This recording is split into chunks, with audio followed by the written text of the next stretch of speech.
Hi, I'm Tim. Welcome to Watchbox, and thanks for logging on. If you love this watch, email me, tmosso@thewatchbox.com. It's in the description below. Your purchase and pricing email question line for buying this or any watch you see on any Watchbox platform. Reach out to me directly. Email tmosso@thewatchbox.com for pricing. Today, we are discussing a watch that came out in 2019, at least in this variant in white gold. This is the Lange Sohne Richard Lange Jumping Seconds. It is that, and it is much more. It is 39.9 millimeters in diameter, it is 10.9 millimeters thick, and it is 47.7 millimeters from lug to lug, with a 20 millimeter spacing between the lugs. Now on the wrist, you can see that it wears nicely. It's a smallish watch by modern complication standards, being just under 40 millimeters and less than 48 millimeters lug to lug. The watch wears well on my 16 centimeter circumference wrist with plenty of clearance on each side, so the lugs are nowhere near overlapping. It's also quite thin with a domed bezel, so it will slip underneath a dress cuff, as it is a dress watch. We have a large rectangular scale alligator leather strap. These scales are semi-gloss. We have a monotone stitch. We have a broad but folded edge. It's not sheer cut. And on the underside, we have calf skin in black. You can see this is an Lange Sohne factory strap in outstanding condition with a little pin buckle to match. And I've always called out this buckle when I see it. And if you guys have seen my longer reviews, this is going to be old hat. But if you're new to these reviews, and this is the first one you've seen, take a look at how the strap sits inside the buckle. The bridge is elevated over the prongs so that the strap sits inside, just like that. It doesn't stack up on the wrist.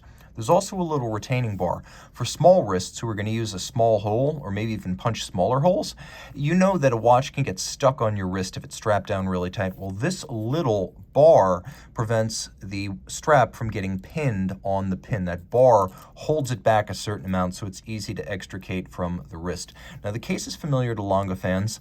It's a cylindrical case with a domed bezel, a separate set of lugs that step out from the case, and although not always the state of affairs with Lange cases, this one does feature a contrast finish. So we have a mid case that's satinated, then we have a bezel, a case back, and lugs that are polished. Now the case back has a little bit of an inward step, so the watch is 10.9 millimeters thick. When it's on the wrist, it looks smaller. Subtleties of the design are rife. We have the branding on the crown. We have a little vertical step to the bezel before it slopes up in a domed arc. And we have the same thing on the case back before it moves down in an angular slide. Sapphire crystal, of course, in this echelon of watchmaking. What may not be obvious is that the dial is made of sterling silver. It is itself AG 925 precious metal, like a silver dollar, and then it is galvanized black to create the color you see here. Now here we have a Johann Seifert scale. That's the triple overlapping scale. A lot of folks mistake this for a Venn diagram.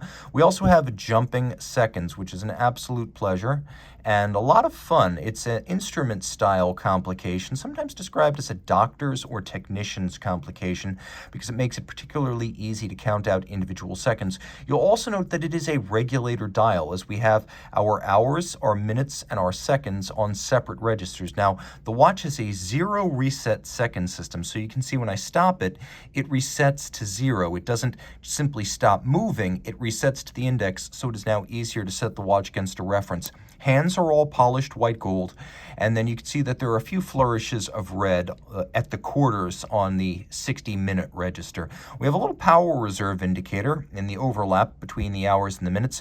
When the watch is down to 10 hours of power reserve remaining, this little triangle will turn red.